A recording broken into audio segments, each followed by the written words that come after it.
Well, all right, y'all. All across the USC, Compton, Watts, Bay to LA.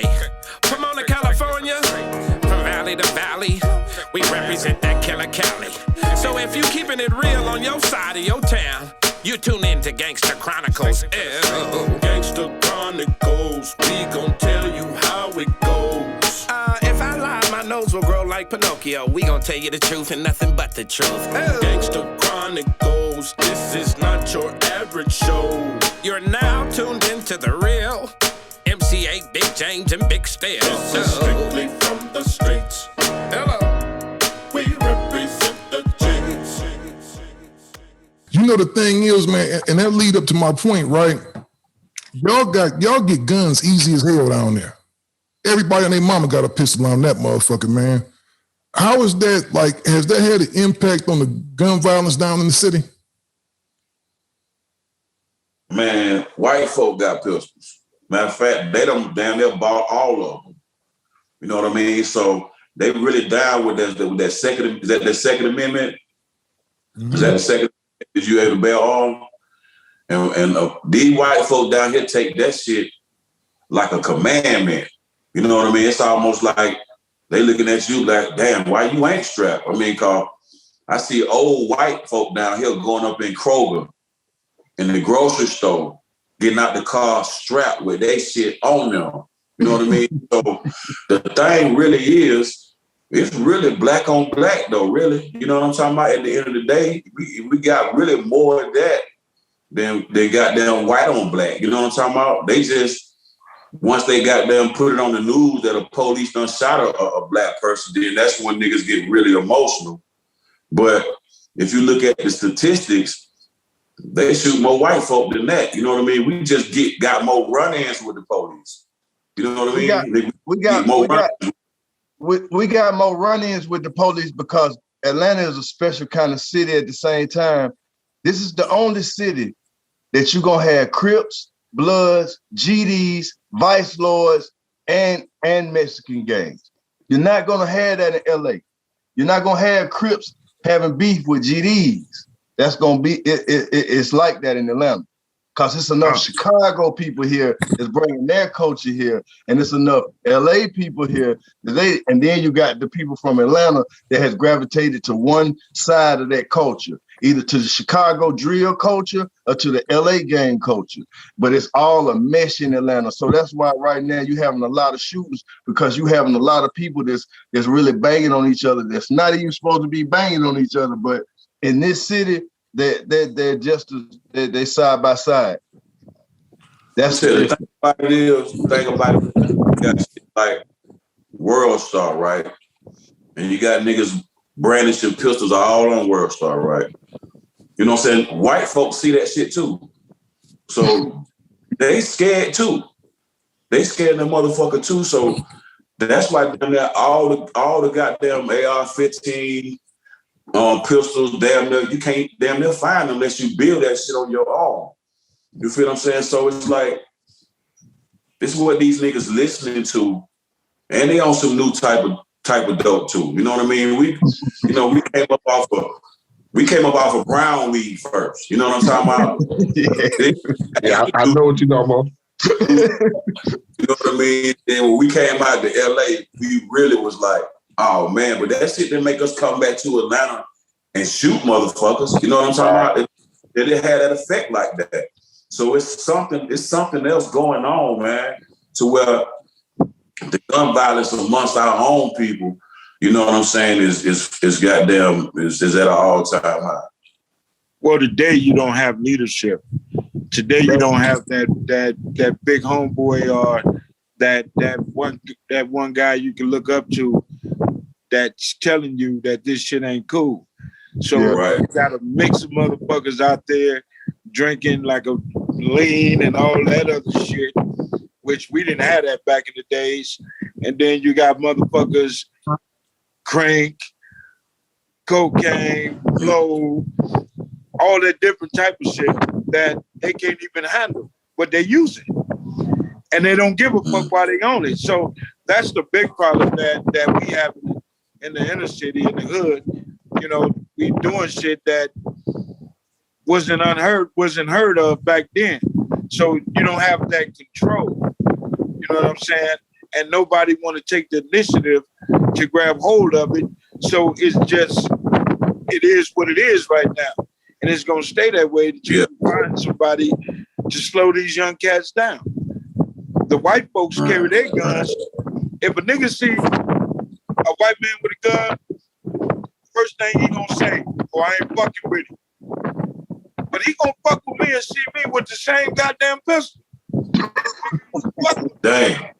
You know, the white man ain't gonna fuck with him. He gonna kill him. He think I ain't gonna kill him. And that's the goddamn problem. A lot of our shit, if you look at a lot of our shit from back in the days, you know, with banging and shit, we represented as far as, you know, our neighborhoods and the blocks we came from, whatever. But getting into the music, we really didn't have the avenues, so to speak, because like I said, the record labels would ban us, video stations would ban us if we promoted our shit to a certain extent of gangbanging.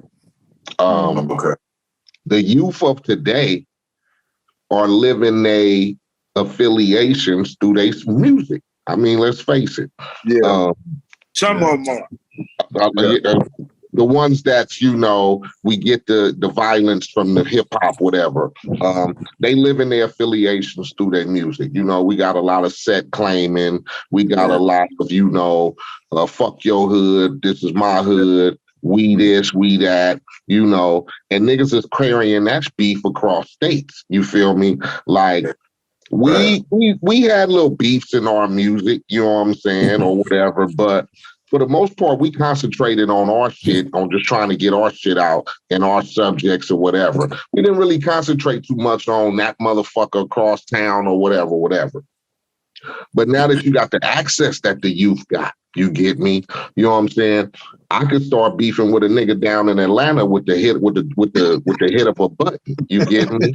And then I could jump, you know what I'm saying? The niggas want to venture to towns and shit, and they thinking, you know, I'm harder than this nigga. And like I said, you coming to my town and beefing with me across 5 states and shit, and then you show up acting like you hard, it's gonna end in a lot of gang violence. You know what I'm saying? Because but hey, look at this.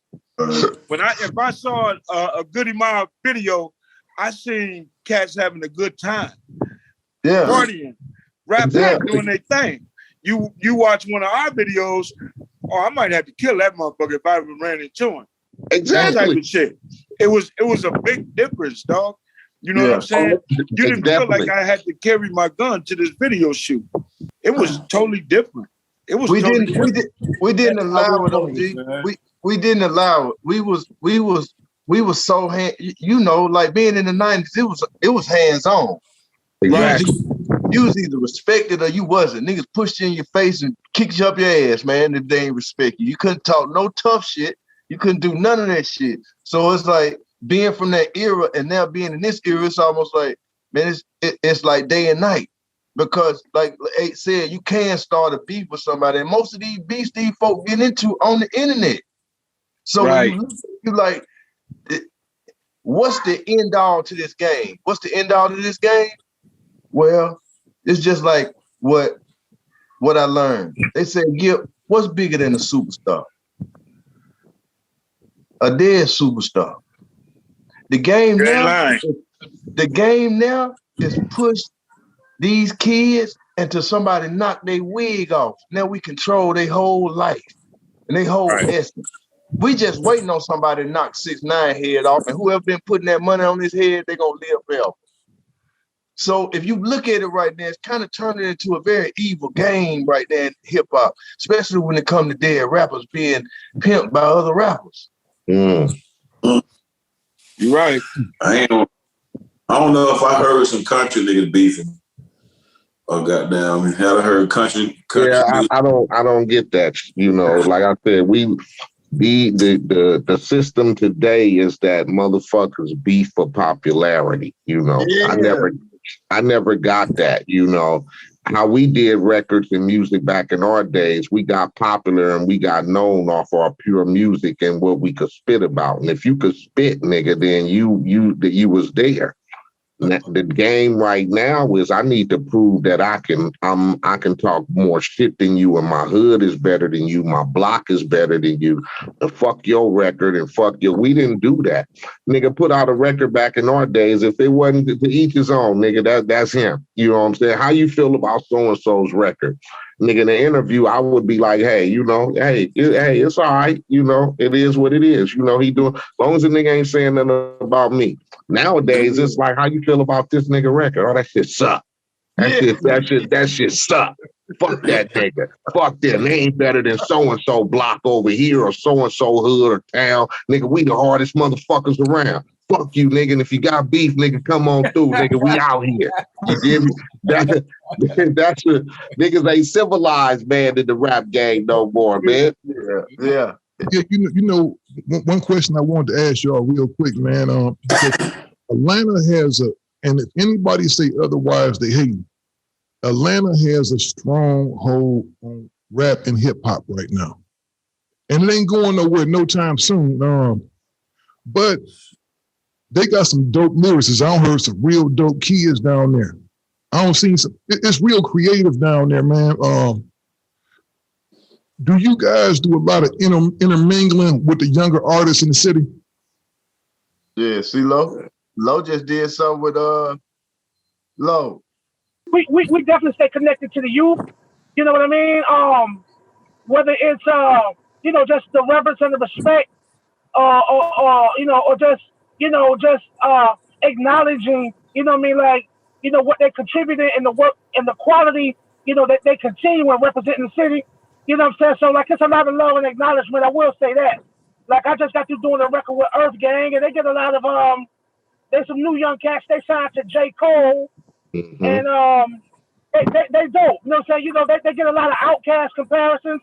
So they come across like children of the Dungeon family. The obvious influence is there. You can see it, it's obvious. But they're doing their own thing with it. You know what I'm saying? And we can salute that and we can support it.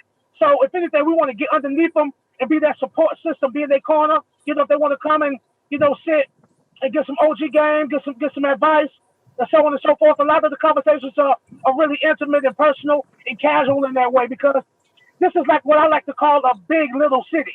You know what I'm saying? And then OG, I want to cap off something that you were saying earlier too. Attention, bro. Attention is a drug, man. It's highly addictive. You know what I'm saying? So, these kids, man, what they dealing with, they dealing with pain too. I mean, so with the drug use, it's a difference between drug use and drug abuse. So we all in pain. You know what I'm saying, right? We stay in pain. You feel me? Right. If it ain't something else, right? So if they dealing with pain, this is their way. They deal with it by their issue is sedation, and they don't know how to deal with it directly or maturely as adults, because they're not adults. They're kids with a new toy. Right. You know what I'm saying? So in that altered state, they're not even themselves. They're not in constant communication with an actual self. It hasn't been realized yet. So the motherfuckers that's committing these murders are those alter egos and those personas, which can still classify as spirits or jinns or evil. You know what I'm saying? Exactly. And, the open carry shit around here in Georgia, I fuck with that because it's not supposed to instigate or aggravate. It's really supposed to be a disclaimer that conserves and preserves life. If you know a nigga got it on him, you know what I'm saying? You feel me? You might want to think twice about that. So I think every place should be open carry. Really, it'll save more lives, if you ask me. All right, that's right. Exactly. If you see with a pistol on this side, I'm sorry, James, go ahead. What'd you say? I seen some ignorant shit with these young cats doing now. They walk up on you while your pistol in your holster and take that motherfucker and run out the store with it. Yeah, that's the nigga that don't deserve to have no motherfucking pistol. He tripping. I seen it. I mean, that nigga laying up. Great. I'm gonna tell you how. You know how stupid shit run through your brain. You know how stupid shit run through your mind. You know what I'm saying? And you see somebody with the pistol, you like, man, I wonder if I could just take that motherfucker. I'm like, nah. Stop it. Don't stop that shit.